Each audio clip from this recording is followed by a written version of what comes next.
hi, this is, oops, I'll just move over so you can't see my computer so much. This is Annie and Elsa. Hi, can you see yourself, Elsa? Say hello. Hi to everyone, thank you. Elsa's a bit excited. So hi to everyone out there again. Hi to, we got Indy who will definitely be joining us as we come into Totally. Won't you? Absolutely. You love Elsa, don't you? We're still getting used to little Elsa kisses, aren't we? Yeah. Oh, and it's got an echo. Whoops, sorry about that. Thank you so much for everybody who jumped on from the last live onto this live. I thought that might be the best way to do it, just so that I can give Annie a copy and she can link it to people who are curious about assistance dogs. And oh my God, you are so cute. You are. You're so beautiful. This is the lack of attention. You're going to see it in full form here right now. But yeah, hi Anna, hi Tracy, hi Karen, Ruth, beautiful dog Robbie. Well, how about do you want to take over and tell us about what you do? Well, maybe I'll start by introducing Elsa and then I'll introduce myself. So this is Elsa. Elsa is a 2-year-old. In fact, her birthday is the 30th of May. She's going to be 2, so we're going to have puppy cakes. Elsa is a miniature Labradoodle from a local breeder here in Queensland. And she has been through 2 years of extensive training, which I will talk a little bit more about in a moment. And for those who don't follow me on Facebook and all the socials, I'm Annie Lane and I'm the founder of the WholeSelf Independent Life Learning Program. Which sounds just incredible. Like everything that I've read about it is just amazing.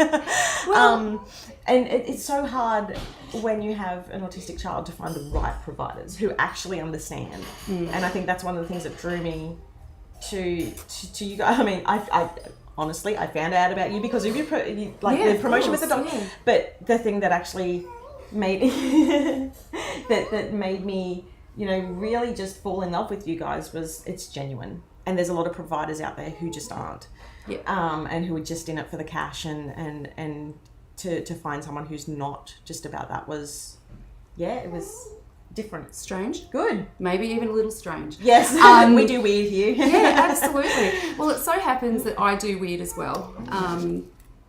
So my screen has frozen. Sorry, Annie. Has frozen. Yeah, we've had. I'm getting a puppy kiss in the frozen Technical screen. difficulties all day, so I do apologise. Sorry. So if you want to explain a bit. Yeah. So look, Will, or the WholeSelf Independent Life Learning, is a program that was created out of necessity for me, for my own son. He was having a really tough time at school. We kind of got through primary school okay-ish. Yep. But once we got to high school, the wheels completely fell off. And very sadly for my son, his anxiety got the better of him. And a few times he attempted to take his own life. Which, it's huge, right? It's huge. Yep. So the first time that happened, he was 9. Oh, no. But we managed to get through. Sorry, we will put a trigger warning on the front of this. I do apologise. Yeah, thank you. Sorry. But we got to high school and I ended up losing my job because I was getting phone calls from school to come and pick him up all the time, which I know most people with autistic children can really relate to that. Yeah. That was a big lick. Did you just get a kiss? Big kiss. I got a very smoochy kiss. Oh, a very smoochy one, yep. So when I lost my job, I started putting together a program for my son to help him through his needs. Yeah. And it worked. Yeah. And it worked really well. Which is brilliant. Being the entrepreneurial person that I am, I then thought, well, why can't this work for other children? So that's how the program came about. It's amazing. Yeah. It's amazing. And I'm not shy about saying that the reason why we started Planners Anonymous is because we needed something, because I couldn't go back into full-time work with Lockie. I don't even know if they'd hire me back in an office anymore. And, Michael found it really hard to keep his jobs as well, just because we went through stages here of Lockie. Like at the moment, he's sleeping pretty well. Yeah. But we went through stages where he would only sleep 3 hours a night. Yeah. And so Michael was having to drive exhausted because I was exhausted, and we were all exhausted. Yeah. And there's that. I mean, they're our kids. We'd do anything for them, right? A million times over. That's not even the question here. It's just how can we support them? How can we support our other kids? Yeah. How can we make sure that we're doing the best thing that we can? So Diana has just said it's difficult. I'm trying to show this up on the screen. It's difficult to find help for autistic people here in the States as well. My son is 38 this year, autistic also. I lost my job the same reason. That was 18 years ago. Yeah, so there's so many. I'm trying to bring this up on screen so we can see you. There it is. There's so many stories like this. And look, I think, and I guess we'll bring the story back to Elsa. Yeah. Yep. I think that really is what has driven me to not only create this program, but to involve the dogs. And like I said, I'll talk a bit more about our beautiful dogs in a moment. Yeah. Elsa, of course, only being one of our dogs. We have, much to my husband's disgust, we have many dogs. But when we were in crisis, there was nobody for us to call. No. We called our psychiatrist at the time, and it was a 6-month wait for an emergency appointment. Especially at the moment with COVID. Especially with COVID, And, so basically what we did is we put together a crisis support centre. Yeah, wow. So, yes, we have our day program, but it's somewhere for families to call. Yeah, wow. And see, I didn't even realise that. I mustn't have gotten that far. I looked at the real program and I learned all about that. And Oh, yes, your question. Does Elsa like dips on the nose? Does she like dips on the nose? Yeah. Oh, is that a yes? She loves it. I've been giving her dips. But if you dip her with your nose, you'll get a kiss. So, just so you know, I have Go tried on, do that. it. Do you want to do it? Should I do it? Go, Mum. Oh, Oh, no kiss. No kisses. Oh, my gosh.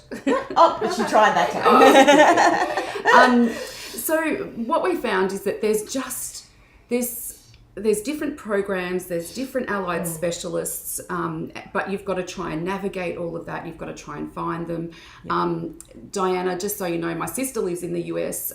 She doesn't have an ASD child of her own, but her and I have spoken a lot about autism, obviously. And autism in my family is actually... It's the new black. Pretty much everyone in my family has autism. We grew up as children with autistic cousins and uncles, and so it's not new to us. No. And I'm very blessed to have an autistic son. So this is not a complaint. I would choose my son 1,000,000 times over. Yeah, and I think that's the one thing that can get really misconstrued, especially at the 100%. moment. We would do anything for both of our kids. Yes, it's what you do, and there's never that complaint. You just want to help them through life. You just want them to live their best life. That's it. And that's it. I think, and again, this is how the program all came about, is I knew how capable my son was. Just because school wasn't for him didn't mean that he was stupid. Absolutely. It didn't mean that he wasn't going to be able to offer the world something. Yeah. And, I guess my hope for both of my children, not just my son, is that he will be able to pay his own way in society. Yeah. So he can have a job. Yeah. And in absolutely. fact, he has a job. Brilliant. He works as a cabinet maker. Oh, nice. And he's doing TAFE. And Brilliant. when he finishes his current TAFE certificate, he's got an apprenticeship to walk into. So this brilliant. is a boy who wasn't able to maintain himself in school. And I think that school is very much... It's funny because before, I was diagnosed last year with ADHD. So I went through the whole not being diagnosed and going, well, school is it's just not meant for everybody. I was always different. It just didn't, and I didn't really realise why, like the depth of that. And over the last year, it's really hit me. Yeah. Why that didn't work, and that's okay, but my whole life I've felt like I've had to push so much harder. Absolutely. And part of that has made me who I am, and I'm okay with that. Yeah. But if I can reduce some of that need to push for my kids, 100%. that's what I'll do. Oh, we're warriors. We would Yeah. we would fight to the end of the earth for Absolutely. our children. Absolutely. We've just had a couple of comments. People say how hard it must be, and I always say, at least he won't go out drink driving. He seems home with us. Yeah, that's definitely, you know, it's I guess there's different things that keep you up at night, regardless of what kid that you had. My son will be out drink driving as well, unfortunately. He'll be doing both. And that's the thing, it's a spectrum. There's so Absolutely. many different ways that it presents, you know, and everybody all the way across the spectrum needs help. So how does Elsa provide assistance? Wonderful program. This is a great question. I can't wait to answer this question. That's just the Let's perfect just move introduction. straight in. Yeah, that's Perfect. it. I'll let you answer this. So at the program, I'll call it our day program for those who haven't had an opportunity to look further into us. So we have a day program where children who aren't able to go to school or who are being homeschooled or whatever other source of education they're doing come to us, and we provide therapy-based learning. So our assistance dog program is a huge part of that. And I've made a few notes. That's fine. But you mean you don't want to bumble through it like I do every single live? I am going to bumble through. I'm going to bumble They're through. used to that. But I do have some notes. So that's fine. I've got two things I want to talk about. So the first one is actually what they provide the kids at the program. Because I think we'll start there because that's the beginning of the story. Absolutely. So we get our puppies at about 8 to 10 weeks old. And they get fostered out to family homes. Although most of them are living in my home at the moment. Most of the puppies go to kids who attend our day program. So the training, we have a trainer who comes in once a month. Once a week, my bad. And she teaches the teens how to train dogs. So just in that process alone, they learn things like tone of voice. So leave it. I've been trying to teach Indy that too. Hey, have you been practicing? We dropped the bass. Give me a good one. Give me. Oh, that's scary. Oh my gosh. We've been practicing to drop the bass because she's like, leave it. I'm like, drop the bass because we have a bit of a joke.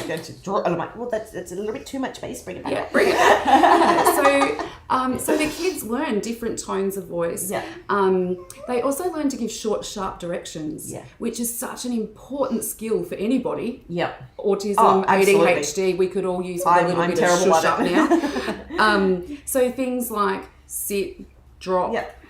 So it's a really great way to learn to get a really clear message across without all the fluff that we provide having ADHD. There's the side quests. Totally. And then comes the confidence. You know, if they, and in fact, I spent a little bit of time with the beautiful Indy. We've noticed a big change.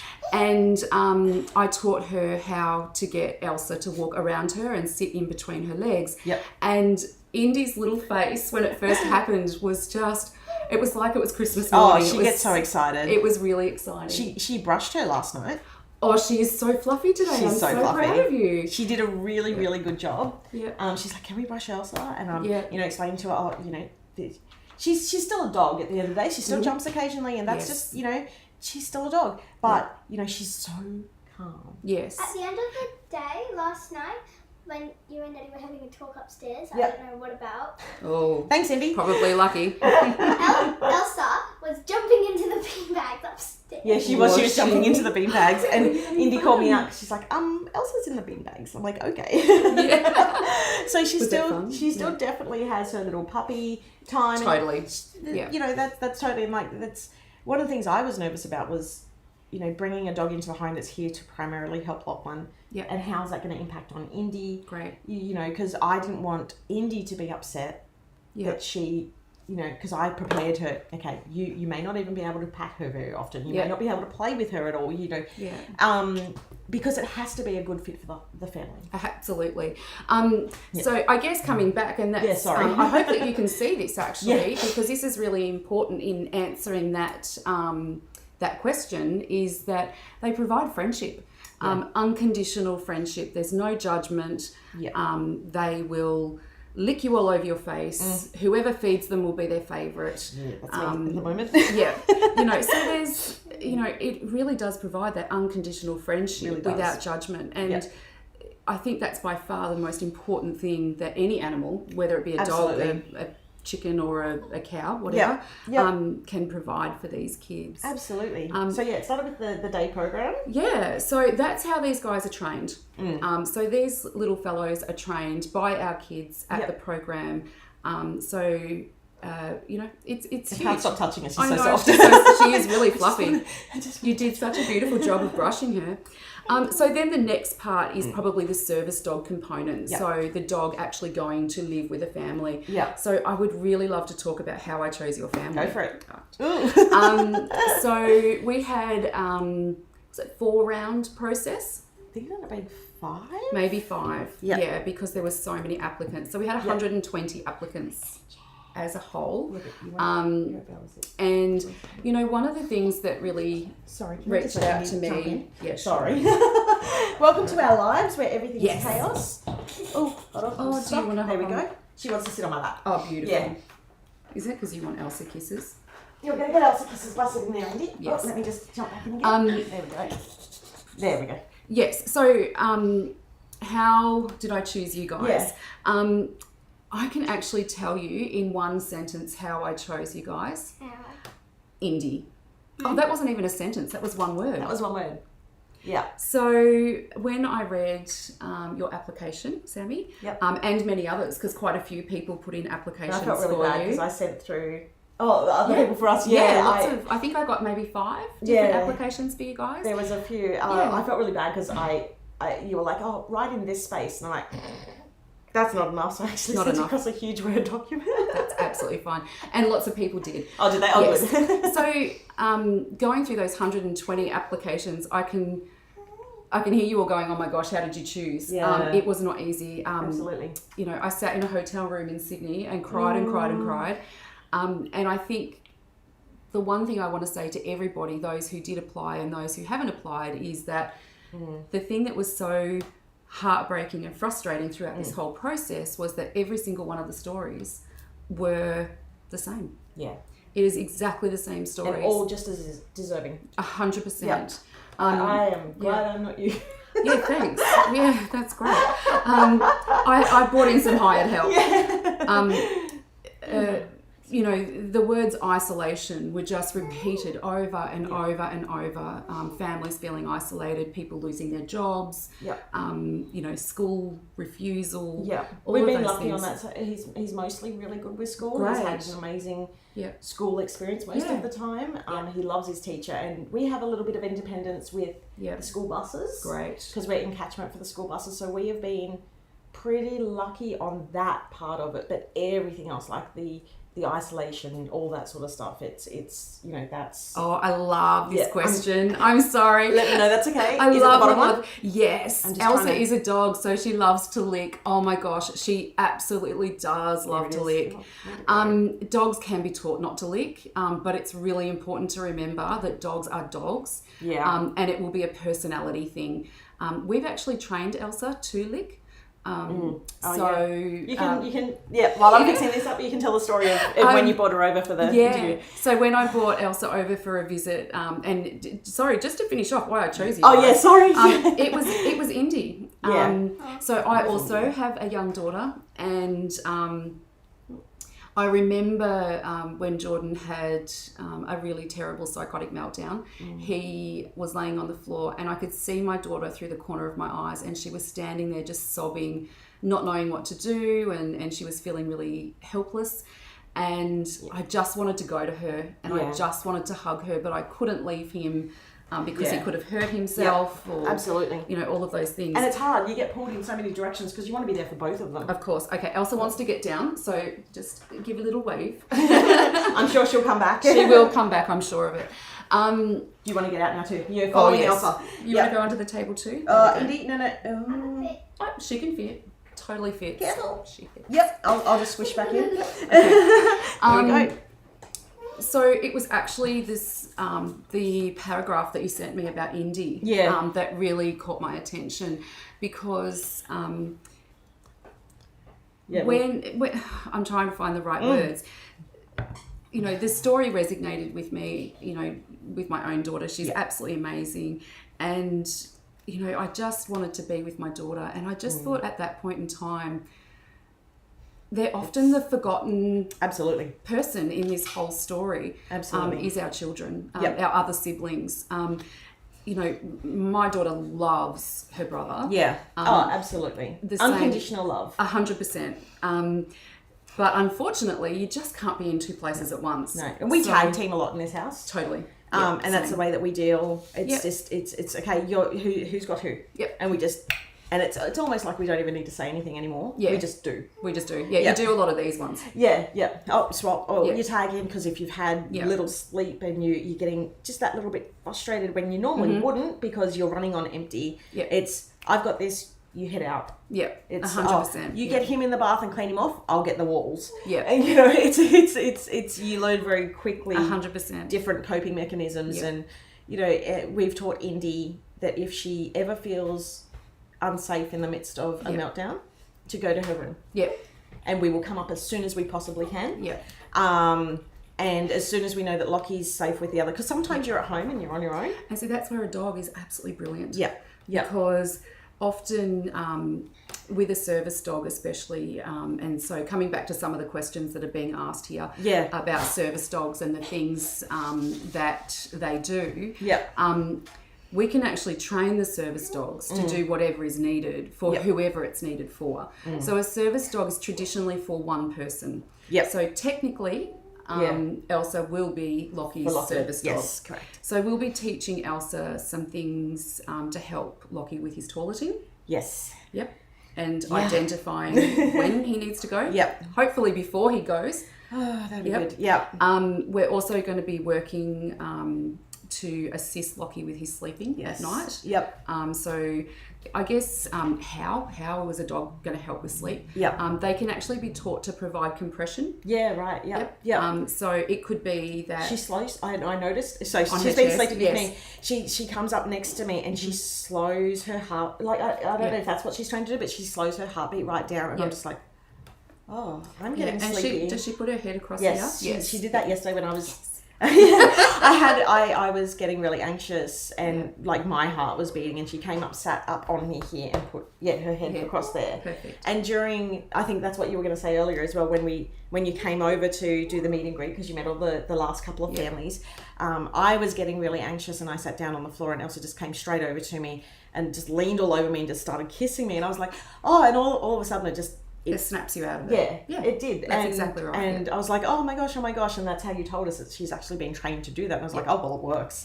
It really does work. There's something about a dog licking your face that it breaks just it. snaps you out of it. Yeah. And I mean, we have had a really good question here because about the sensory issues. So we're struggling with that a little bit in our 100%. household. Yeah.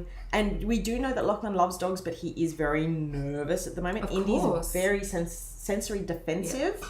I generally am too, but I have a thing for dogs. I love them. So I think, to come back to that licking and slobbering stuff, you're right. It can be really, really stressful. Yeah. Which is why we do a handover process with our dogs. Yeah. We need to understand what does the owner or / handler, because Lockie's not 18, so you're going to be Elsa's handler. Yep.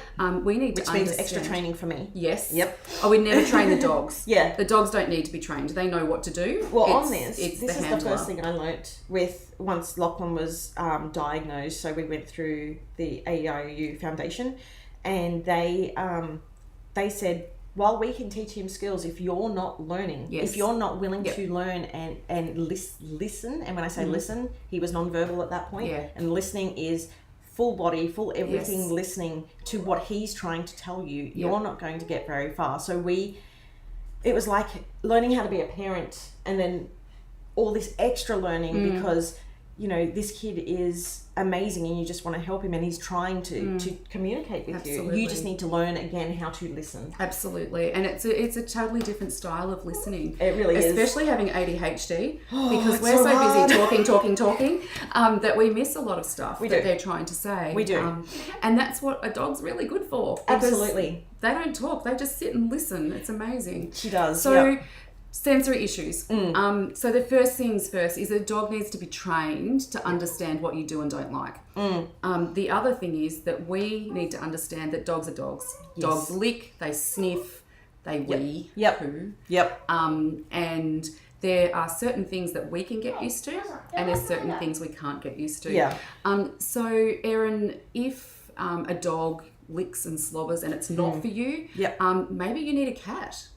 Cats can be just as awesome. They can't be trained like a dog, understandably. Well, but there are cats animals. since they run the world, right? Isn't Yeah, it? they run Not a cat person. No, I'm not a cat person either, but my son is a massive cat person. Yeah. And he loves his cat. And he actually puts his cat across his neck. Yeah, well, there you go. Yep. There you go. I'm sorry, I'm just reading through the comments while you keep talking, so feel free to keep please, talking. You hit me with the questions because I'm actually struggling to see them over there. I had to move them because it was just lagging too much. So there's lots of things that service dogs can provide to people, but specific, I guess hang on, let's take a step back. The most obvious thing that we're all used to seeing all over the country is C&I dogs. Yes. All right. So as soon as someone says a service dog, that's generally what people think. But dogs now are becoming more and more useful and recognised as support dogs for things like PTSD, autism, of course, which is what we're talking about. But did you know that you can teach your dog to do the washing? What? I know, right? Yeah, really. Okay, I'm all in for that. I know, right? But there's other things as well. You know, dogs are starting to become more useful for people in wheelchairs and all sorts of things. Dogs, and in fact, Elsa has had some of this training, can turn on light switches. Awesome, because about 6 of my friends have actually got dogs recently, and one of them has just bought the buttons, the water, food outside buttons, and she's training on those. And we'd done dog training previously with one of a dog that we had, and I'm like, start with food. That's the food motivated. If your dog's food motivated, which a lot are. Can I just interrupt? That's actually why we use Labradoodles. Food. They love food. They love food. If you want to train anybody, food. Our parents do it from birth. I'm trained. There you go. And like, so she's actually had a lot of progress in 3 days because her dog was it's Labrador. There you go. Food. Yeah, absolutely. So if you want to train a dog, food.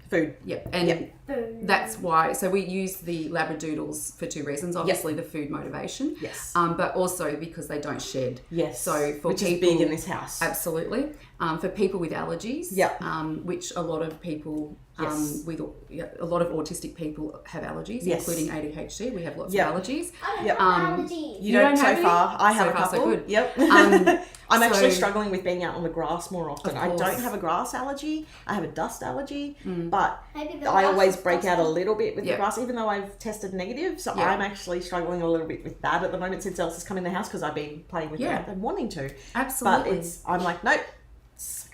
You'll be fine. Absolutely. So we use the miniature Labradoodles for their size. For the fact that they're Labradors, so they just love food. And of course for that low allergy thing. And with us, we always thought we'd get a Labrador or a bigger Labradoodle for Lachlan, but being that Indy was so apprehensive around dogs, and you know, because at first I wasn't going to apply because I was like, maybe it's the wrong size for Lockie. He needs a bigger dog. But now I'm like seeing how they're both reacting. I'm like, if she was any bigger, that just wouldn't work at all. Like, it's already hard. And I'm going to bring up a question. So how is the autistic child introduced to their dog? And I guess that's different depending on the child, right? 100%. So we always, and in fact, this is how we run our program full stop. We always look at the individual and what the individual can cope with. So we can kind of talk, I guess, about what we're doing with Lockie at the moment. Absolutely. So Lockie is very, very sensory. Yes. Also very anxious around new people. And change. Any change. We have a lot in our family which is very change resistant. So there's a lot of struggle at the moment with dealing with the change. And for us it's there's long-term goals. This is where we're going. And it's, I guess, sorry to jump in. No, it's that constant assessing, is this right? And like, I'm not gonna lie, I've had moments going, oh my gosh, what did I do? Have I done the right thing here? And then I see Lachlan look at her and smile. but go, no, I can't have her near me yet. Yeah. So it's actually, it's all about slow and steady, and it's all about their pace. Yeah. And I talk about this a lot with all of my families. Yeah. And I guess that's actually what goes wrong at school a lot, is that it's not done at their pace. So That's hard. it's too much. Because we have two different paces in our household. There's Lockie and Michael who have their pace. Yes. And me and Indy who have right now, go. And as you can imagine, it's chaos. Yeah, totally. So introducing a fifth family member has shaken us up completely. 100%. But so the process, the process that we're using for Lachlan and for your whole family, because let's face it, having a service dog come and live in your family is not just about Lachlan. No. Absolutely not. It's a new family member. It's great that you've got her at 2 years old, because you don't have to do the puppy training. The biting. Like I realised we could never do a puppy. Yeah. Oh my gosh. I've realised that over the last couple of days. There is no way we could have done a puppy. I often wonder why I do puppies. But it's the outcome. I do it for the outcome. But so to simplify that answer, it's very, very slowly. So we have Elsa here just for the 2 sleepovers. Yep. Then she's coming back to us for a week. Yep. And that gives you guys some time to think about whether it is definitely the right fit for you. Yep. It gives him some time to talk to Lachlan and to talk to Indy and to discuss it Deal as a with the family. crying. Yes. And also it's good to see if they're going to miss her. Exactly, and that's the thing. It's we're really going to see what the response is, and with Lockie, it's going to be harder to judge that because he's getting him to talk about something that's outside of his little world is really difficult. Although he's actually some of the language he's been using, like even just to tell her to go, or like chase. Like he looks at her, wants her to chase him, and then as soon as she does. He's like, no, actually, I don't want this. Yeah, okay, that's too much. But it's a start, right? It's amazing. It's a building block. It's amazing. And look, I think that what you've just seen over the last 2 days is a really great, gentle way to introduce yourself to any new pet. Yeah. Absolutely. Can I just say, I do not recommend just racing out and buying a puppy. If you and I don't know if anyone's asked any questions about there's been actually getting a service dog, but I highly recommend you go through a very reputable trainer. I'm getting kisses on my toe here. Because a reputable trainer will not only give you a service dog, but they will actually support you through having a service dog. So Sami and I have been talking non-stop all weekend. I'm so sorry. No, please don't apologise. Because Sami wants to know, is this what's supposed to be happening? Should I be doing this? Is it okay that she's sleeping on Indy's bed? Is it okay that she's sleeping with you? And they're actually really important things to ask. Yeah, because I don't want to undo all that training. Of course. Well, you can't. For them, it's like riding a bike, and you just bring out a piece of food and she's all over again. But please don't just go and get yourself a puppy because it's a lot. The testing actually starts from pretty much day one. They go through temperament testing. Their training starts immediately. Humphrey, who's our new puppy. So at 10 weeks old, he could sit, drop. And everyone goes, oh my God, wow. I'm like, it looks like it's really impressive, but it's food. Yeah, and where he's going to be in a year's time, or he's going to be such a big gap, and like explaining that it's not just because you've got the standard socializing basic training that a puppy goes through, and 100%. Then it's got a job. Yes, this dog has a job, and they know. Yeah, and you and I've talked a lot about this.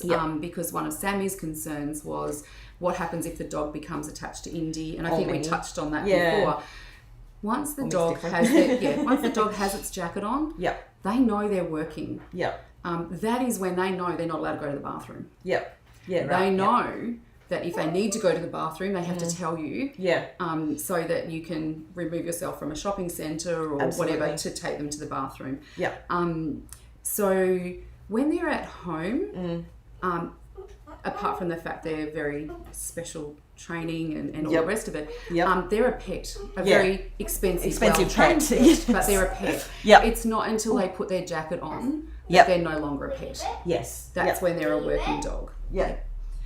Excellent. Have we got? I've got all these comments about cats. So I don't like cats. I do want to answer this though. Are you able to work with non-verbal autistics? What a great question. Yes. Because Lachlan, Yes. while he's verbal, it's that he does have some communication, and we're getting more out of him. It than will. what it was said, It absolutely but will. Yeah. he's also like the issue we have with finding service people for him is that he can't tell us if there's a problem. Yes. He can't say, like, he says he's sad, but he's sad all the time. Like, or he'll go no, but he actually means yes. Yeah. So it's that whole body listening, like what we mentioned before, which is so important. And I feel like you actually have really understood that part of, even though he's verbal now or speaking, because he has a mix of, we use PEX cards, he's also got an AAC device, which is buttons on his iPad, a special app to use, which is where he learnt a lot of talking. And no, not just talking, but communicating with us, because communication is in all forms. So I think that you guys would actually be amazing at that and picking that up, because one of the things that I have been really nervous about, and I was so petrified, I was like, oh my gosh, Lachlan's just going to be like not interested. I'll be shocked if he gets off the couch the whole time that you're here for the interview. Yeah. And you were like, it's fine. We've seen this. We understand this. This is okay. Look, I grew up with it. Uncle Gordon lived in the little granny flat at the back of Nana and Pop's house, and he was verbal, but not able to communicate verbally. So he would talk about the cows and the paddock and all of those things. And for those of us who have grown up with autism as part of our family, that's just normal. That was just Uncle Gordon. And that was my cousins. And in fact, as part of our pregnancy, we saw the midwife, and we got sent through this genetic counsellor, and we got this beautiful letter that says you have a 1 in 12 chance of having a boy with autism. And I just went, so? Why is this even a thing? Why are we even having this conversation? I didn't even know. I'd never heard of autism. Right. Before Lockie. Oh, that's interesting. Okay. He was very, very verbal prior to 2. I think it's called a red book up here, but because we're from Sydney. Oh yes, of course, we had a red book. Yes, and it's the milestones. That's your baby health.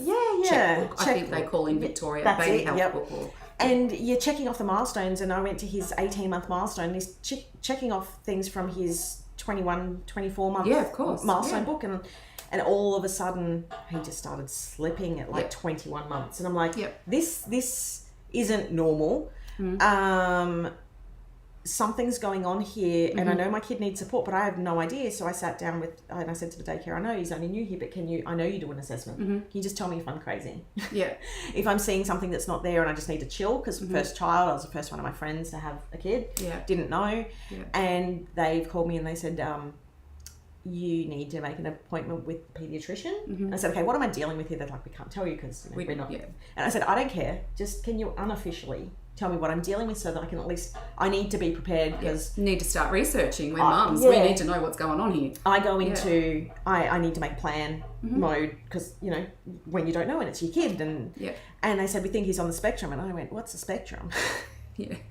Oh, how I've come so far. I know, right? Yeah, so it's a huge learning curve. And it's interesting because we've come from such different places. For me, I was like, autism, whatever. That's just part of our family and all the rest of it. And, I was diagnosed ADHD much later in life. So, and that really shocked me. But what was really funny is because it was through the program, I actually went to an ADHD conference and they were talking about the symptoms of ADHD, and I'm just sliding further and further down into my chair. And I got back from the conference and I said to my staff, I think I've got ADHD. And they all fell on the floor laughing at me. I'm like, yeah, you do. Oh my God, why am I the only one in this room that doesn't know?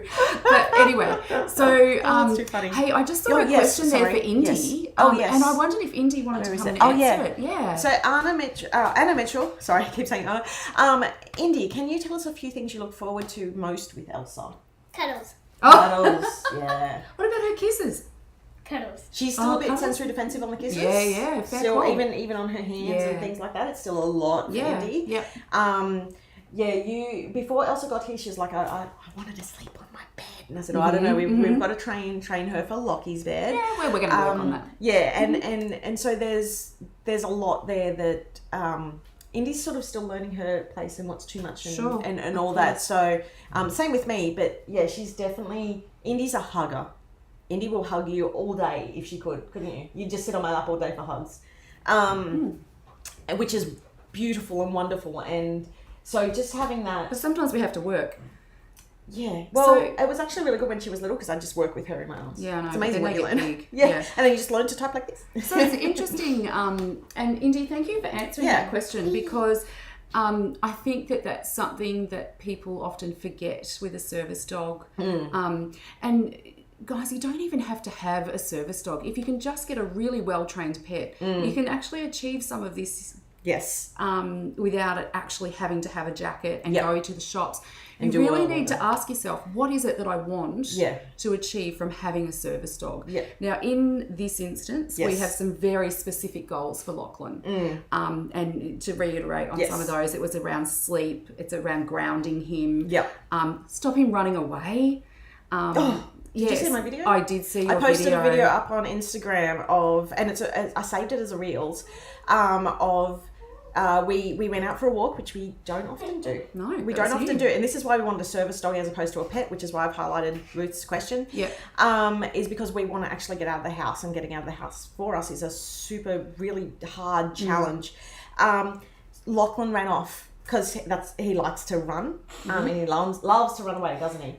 And Elsa, so we were worried Elsa would run away. She didn't. So Michael's like, grab the lead. So I've grabbed the lead. And Elsa's all of a sudden just started pulling me to go straight to Lachlan. To make sure he was okay. And then once we got too close, he was like, hold the lead. But he wanted to hold that lead. The whole time he's like, I want to walk her. I want to hold that lead. And that's the thing, is that by holding the lead, it's doing quite a few things. You know, one of the things, and I'm not sure, you know, obviously different OTs, different strategies, but with my son being ADHD and ASD, they say compression. You know, lots of feedback. Pushing against the wall if things are too hard. Proprioceptive. Oh, that's a big word. That's the word I can never say right, so I've probably said it right. I've probably cactused it. But absolutely. So holding on a lead of a dog that is pulling is actually really great for kids, and it tires them out. So sleeping problems. We go for a walk before bedtime. We come back. We have a bath. You know, and it becomes part of our nighttime routine. Absolutely. So differentiating between a pet and a service dog. Sometimes it's really tricky in Australia. In Australia, definitely the access. If you don't have a jacket on, that dog is not allowed anywhere in Australia. If you sit, you know, a lot of cafes now are starting to get a little bit more flexible. But not everywhere. And even just like catching an Uber. So it has to be registered, and it has to be registered with certain providers, especially here in Queensland. They're quite strict. They're very strict. And that was a big part of our application. Like, we didn't want a pet. We wanted a service dog, because one of the big things that we want to do is we would actually love to go away one day and spend a day outside of the house as a family. And go on a holiday. We would love to stay somewhere new. Lachlan's never stayed outside the home. Indy had her first sleepover on the weekend, which she loved. But we're that isolation. 100%. And it's because we don't want to take Lachlan away from his comfort, away from his environment where he feels like he has everything he needs. And it's interesting because when you bring in an element that's outside his comfort zone into his house, you realise how much you change 100%. That environment for him, which again we would do a million times over. And it's not what some people, I've had people say, oh well, you're talking about him like he's a burden. Absolutely not. He's not a burden. Oh my gosh, he's my so child. And he's so beautiful. And he's a beautiful child. And we just want to give him and Indy experiences that other families have.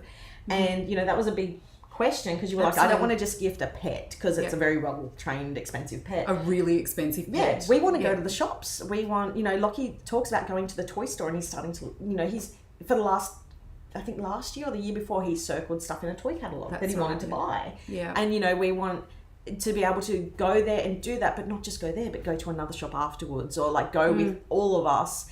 And while we can do it, it takes a lot to build that up to feel comfortable. 100%. Right? I'm reading through some of the questions. There's some great questions here. Is it simply the jacket? Simply the jacket? That's a really great question. The dogs actually identify the jacket as working. Yeah, right. So when you put their jacket on them, that is definitely when they're switched on for work. Yep. That's part of our training. But they just seem to know. Yeah. When I'm And in she my hasn't worn the jacket. jacket here because I'm not trained. So she can't wear the jacket with me yet until I'm trained as a handler. So I understood all that. So you won't get your jacket either. I get my cool jacket. It isn't just the jacket, it is actually the training. So these dogs, the amount of training they have, so they're trained 15 to 20 minutes, which doesn't sound like a lot, but 15 to 20 minutes every single day, they have formal training. Yep. So that's, the trainer, Yep. food, sit, drop, Yep. stay, touch to turn on the light switch, Yep. all of those kinds of things. Yep. So a service dog is a service dog. Yes. I'd also like to point out the difference between a service dog and a therapy dog. Yeah, go for it. Because that's actually really important. So I don't know about around the world. It's very different in the States. But in Australia, a service dog is a dog that is trained purely for one person. Yep. And it's trained to do specific tasks to support that person's disability. Yes. Yep. To become a registered service dog with a service dog handler, they need to be able to do a minimum of 3 to 6 tasks for that person. And you have to pass a test. I'm so nervous. Don't be I nervous. don't test well. Oh, you'll be fine. You'll be fine. ADHD. Yeah. You're going to be fine. And Elsa will actually be guiding you anyway. Yeah, she will. Yeah. She's great at that. So it's not just the jacket. Yes. It's more, the jacket is actually only to identify that dog is allowed in that space. Yes. And if I can tell everyone across the whole world, if a dog is wearing a jacket, please don't pat it. Yeah. It's working, and it's working really hard to focus. Yeah. So it's kind of like interrupting me when I'm doing something. I will completely lose focus. I'll start doing backflips off my chair and making cups of coffee, and I'll be gone. Yeah. So it's the same for a dog. It's really important that when the dog's working... But if they do come up to you without their owner, you follow them, right? You follow them back to their owner. You follow them back to their owner to make sure they get back safely. Yeah. Absolutely. But it would be very, very rare. Yeah. Or if something's happened to the handler. I would suggest something really bad's happened. Yeah. Yeah. So, More questions? Never touch. Yeah, I'm just having a read through. How do you work with weighted blankets? It's a new thing that works great with autistics. Can the dog lie on top or under? I would probably say not underneath a weighted blanket.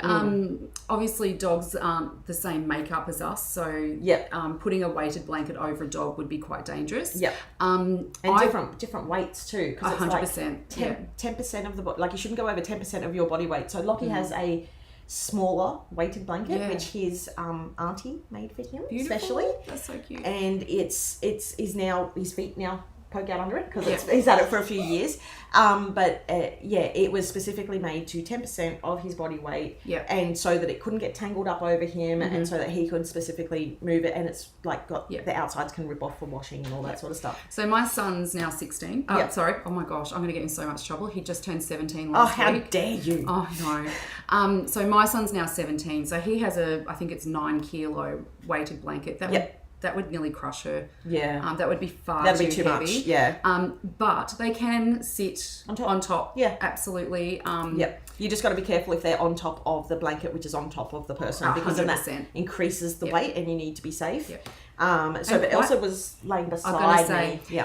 We actually don't train the dogs to sleep on top of you. That would only be if you need some grounding or something. Like you're having a meltdown. But very rarely do we actually train the dog to sit across you. Yeah, she didn't. She would lay right in tucked beside you with her head on. And same if you're sitting on the ground, she's trained to sit in between your lap. Yes. And then she'll just lick you all over the face when you're feeling super, super crazy anxious. She's getting a lot of good training from me. She's getting great training. We have a beautiful canvas for training. Look, there's a lot of controversy around weighted blankets. I personally love them. My son loves them. I love it. But I keep telling my dentist he needs careful. to have a weighted, like at least a lap sack. So because I shake at the dentist, I get so nervous, and my dentist has worked with me through a lot of past bad experiences. But I sit there and I shake, and I keep telling him, you need a weighted blanket in here for people like freak out. Yes, me too. I just see this last question here from Ruth. Yep. Yeah. When you train them, how do they understand when they can be Just a dog and when they're working? So that's all about the jacket. Yeah. All about the jacket, and they know. If I put Elsa's jacket on her right now, she would fall in beside me, which is heel. Yep. And she would be ready to go for a walk or whatever that might be. But they absolutely know. Yeah. This one's a really good follow-up question to that, and one that I've struggled with over the weekend because she is a pet. A pet at the moment for this weekend. A very expensive, well-trained pet. Absolutely. So when Elsa is home, how will she know if she's needed when she's in pet mode? So you answer and then I'll say some of the things I've noticed. Of course. Yeah. They just know. You're not giving me much to go off here. I'm really sorry, but they just know. You need to understand that pets are, and I'll say pets because I don't believe it is just dogs. Intuitive. I think it's all pets. They're incredibly intuitive. When we talk about training a service dog, they're actually trained to do specific tasks, like turn on a light switch.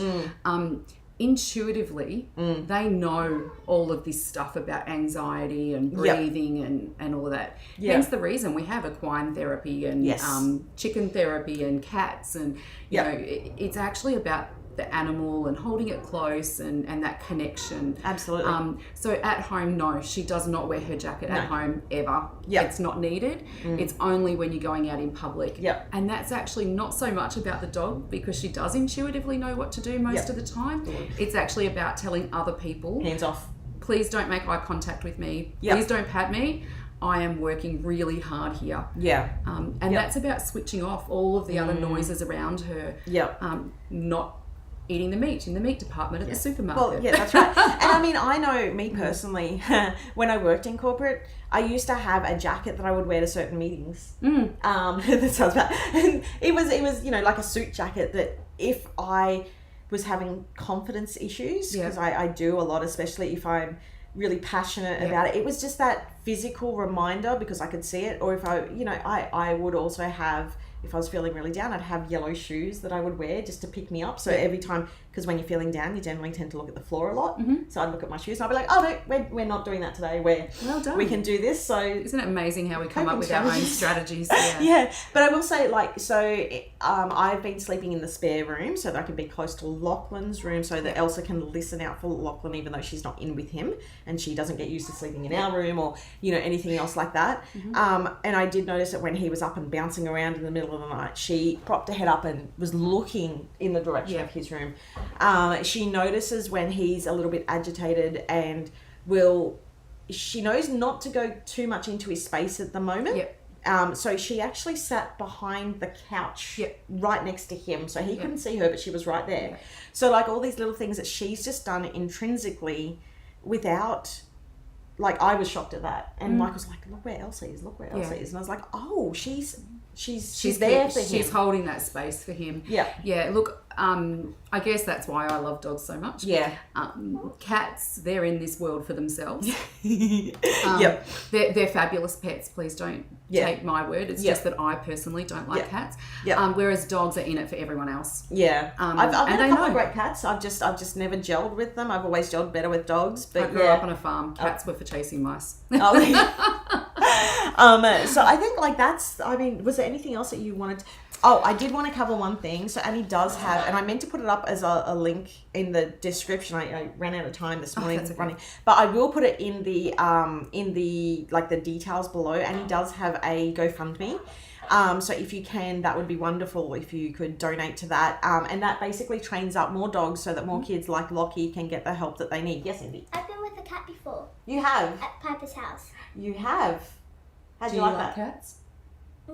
I think Indy likes cats because they're like, they don't come you go up to to them. you go to them. Yeah. And that's what I think. I think a few people have said similar in the comments. Like that's what they like about cats is that they're there for when they want. Yeah, absolutely. But your GoFundMe. So I will drop a link in the comments, and I believe I've shared it a few times as well. So it will be there I don't know Fantastic. what's in my head, but That's I will okay. make sure to share it. Sorry. Yeah, and look, even though we are a private business, we don't make profit. Yep. Everything we make does go back into our children. Yep. But the dogs are extremely expensive, as you well know.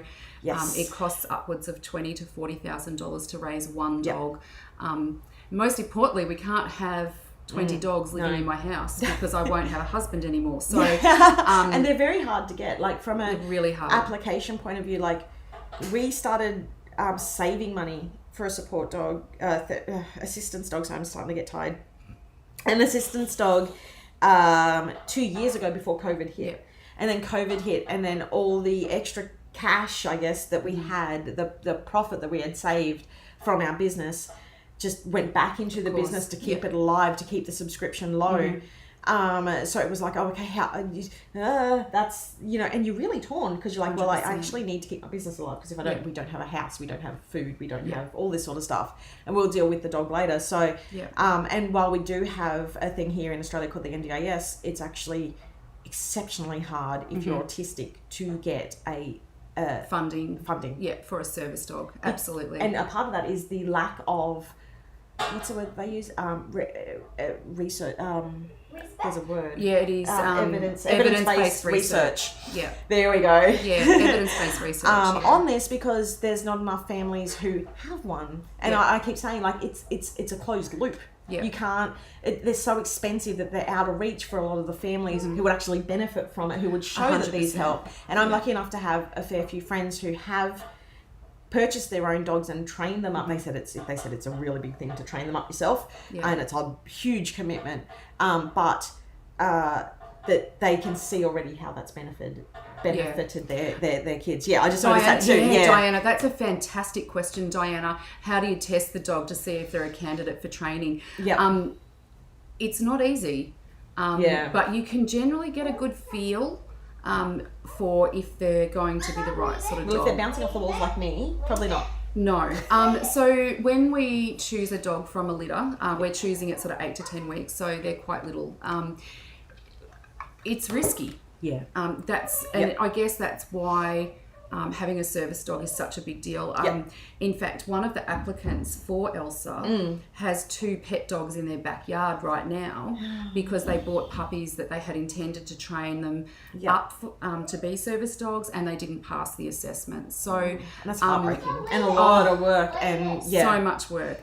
So that's a really good question, and the answer is that you can't do a test. No. It's something that happens over a period of time. Yeah. So the first initial test is all about sort of touching them around their face. Are they biting you aggressively? If you reach out to pat them, are they ducking away from you? Yeah. And then as their training progresses, are they smart? Are they able to sit and stay? Are they food driven? Yes. You know, all of those kinds of things. So there's so many different tests that happen along the way. And then again, at 2, which is Elsa's age now, she's just gone through a large assessment, which qualified her for her training jacket. Yes. And she had to be able to sit, stay, ignore other dogs while she's out walking. She does well with that. Yes, she does. Even without a jacket on. Even without a jacket on. So to answer that very simplistically, Diana, it's not easy. Yeah. And the whole way along that process, you risk that dog not being the right dog. Absolutely. And so one of the things I was told, and I'm just going to share this for people who are thinking about getting an assistance dog for their little ones, just because it relates to what you were just saying. One of the things I was told was to try and get, and I know you're going to want to jump in as soon as I say this, but hold on. Try and get a dog that's failed out of the guide dog. Dogs? Yes.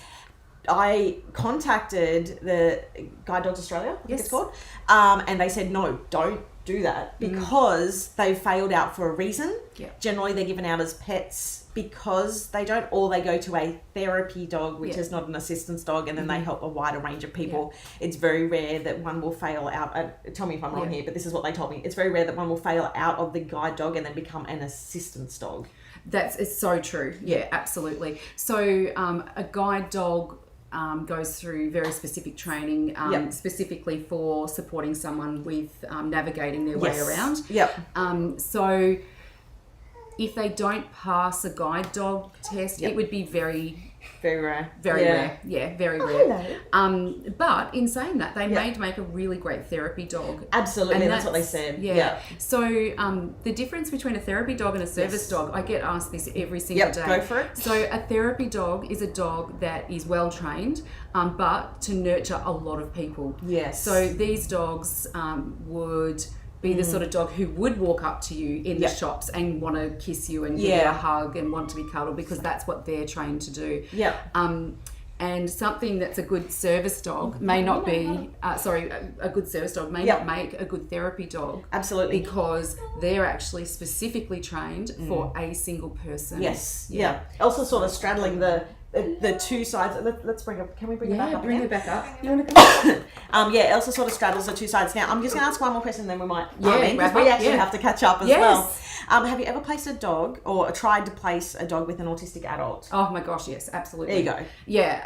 Well, and also, unfortunately, they don't live forever. No, dogs don't live forever, and that's actually one of the saddest things is these guys don't live forever. But service dogs are just amazing. There's nobody that a service dog can't be placed with. Yeah.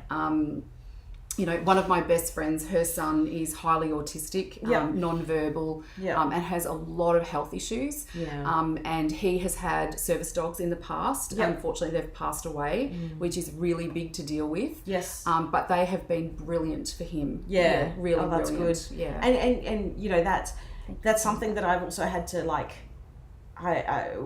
when Elsa gets older, what are we going to do? Do we because that's then his we're all going to sit in a corner and cry together. Yeah, pretty much. Exactly. And aside from losing a family member and going through that grief, you're losing a primary support. 100% for somebody who has learned to rely on them completely. Now we're still going through the very early stages of Lachlan getting used to her, and one of the things that you do also have to accept is if she's not able to help Lachlan, either due to like a compatibility issue. Absolutely. It's then definitely personality, compatibility. There's so many things that need to be taken into consideration whole through the process. Yeah, with the Elsa will then go to another family so that she could do her job and help someone out. And as heartbreaking as that would be, yeah, absolutely. that we want to make sure that she's going to help someone and help a family, and hopefully that doesn't happen. But look, I think we've got a very good fit. We went through a very wonderful. Poor Sami and Michael and Lachlan and Indy went through a very vigorous process for us to choose them. But I'm very comfortable and confident that she is going to be a good fit. Look at the love. Look at the love. I can't help it. Look at the love. But we've had a few people saying thank you for sharing so much a story with us. You're welcome. I've been talking about it for years, and I said, come on, have a chat, because everybody knows our story. We probably don't share heaps of the behind the scenes because we also want to keep Lachlan's privacy, respect his privacy. He's just and you and I think I made this comment to you yesterday. Sami shared with me some of Lockie's digital work. Yes. And how long does it go for? Like 15 minutes or something? Yeah, and he's still working on it again today. So Lockie makes videos, which I will show one day. But just because an autistic is non-verbal, or anyone is non-verbal, you need to understand these people are so intelligent. And watching his video yesterday, that was his story. He was telling a very clear story about who he was as a person.